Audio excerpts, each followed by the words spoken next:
একটা বিষয় কি কখনো লক্ষ্য করেছেন যে আপনি যে কোনো মানুষের জন্য অনেক ধরনের এফোর্ট দেন, সেটা ভালো ব্যবহার হোক, ভালোবাসা হোক, সময় হোক, অর্থ হোক, সাপোর্ট হোক, যে কোনো মানুষের জন্য সেটা হতে পারে কাছের মানুষ, বন্ধু বান্ধব, কলিগ, পার্টনার, ফ্যামিলির লোকজন। আপনি তাদের নিয়ে অনেক চিন্তা করেন, অনেক ভালোবাসেন, অনেক কিছু করেন।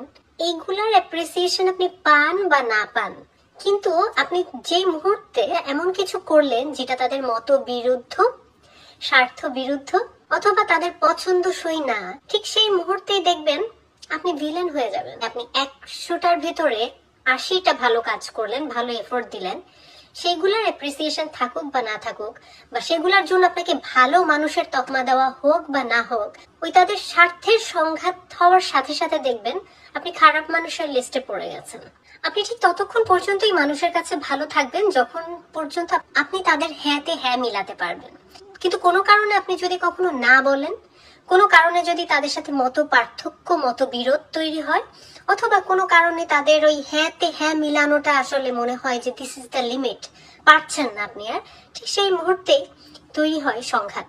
সেই মুহূর্তে আপনি হচ্ছেন খারাপ মানুষ, সেই মুহূর্তে আপনি চলে যাবেন অপছন্দের তালিকায়। এই যে হাজারো ভালো কাজ, হাজারো ভালো কথা, হাজারো ভালো এফোর্ট, এগুলো মুহূর্তেই ম্লান হয়ে যায়।